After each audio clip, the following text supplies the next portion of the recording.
Assalomu alaykum, hurmatli hamkasb qadrdon opa-singillar. Bugun sizlar bilan mana shu trenddagi ko'ylakni tikishni o'rganamiz. Bizga yuvib chayilgan matoni, gullarini, naqshlarini bir-biriga hamohang keltirib olingan, ikki taxlab bukib olingan mato kerak bo'ladi. Gullariga alohida e'tibor berish kerak birinchi bo'lib.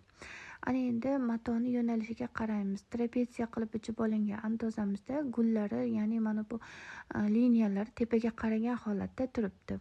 Bu bizda tepaga qaragan archa gulli bichilish hisoblanadi. Bizga esa hozirgi fasonimizga yo'nalishlari pastga qaragan holatda kerak bo'lgani uchun trapetsiya qilib olingan andozamizni shu yo'nalishda qo'yib olamiz. E'tibor berishingiz kerak. Trapetsiya qilib bichilgan andozamiz to'rtaxlangan holatda olingan.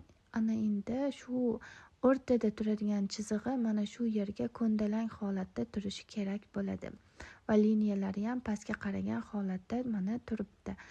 Endi yana bitta e'tibor berishingiz kerak bo'lgan narsa, qirqishimizdan oldin yaxshilab o'ylab, taglarida gullari yaxshi kelganini hisobga olib bichishingiz kerak bo'ladi. Agar sizlar mana koketka hisobini bukib olganman, sizlar bukmasdan pastroqdan olsangiz koketkasiz pramoy ko'ylak hosil bo'ladi. Men esa koketkamizni andozada bukib oldim. Kesishni o'rniga, ya'ni bukib oldim. Hozir koketkamiz hisobiga 18 cm tashladim va bo'y uzunligini 95 cm qilib olganman bu andozada. Bu bichilishda andoza qilib olish shart.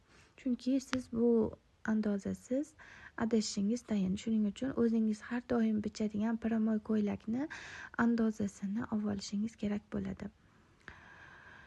Etak kengliklarini oxirida opисаниеga yozib qoldirib qo'yaman.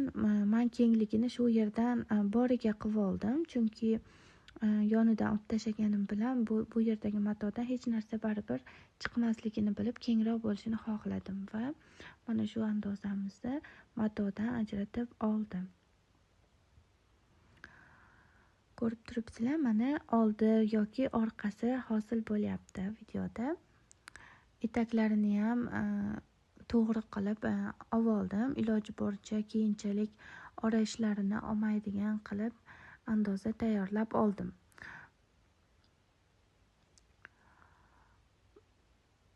Mana ko'rib, endi sekin buni olib ikkinchi tomonini ham xuddi shu shaklda, xuddi shu qo'ygan joylarimizga qo'yib, orqasini ham olamiz.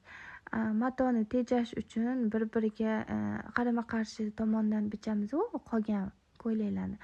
Bunda esa xuddi tukli matoni bichgan kabi bir tomonga qarab olishimiz kerak.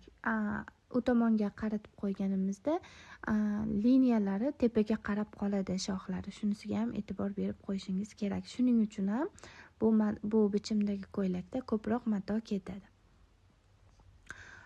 Bu ko'ylagimizning bo'yi 90 cm ga to'g'ri kelgani uchun 3,5 metrdan chiqdi va mana shu qolgan joylarida, ortib qolgan joylaridan kichkina qizchaga ham ko'ylak tikishga muvaffaq bo'ldik. Buni video davomida ko'rsatib o'taman.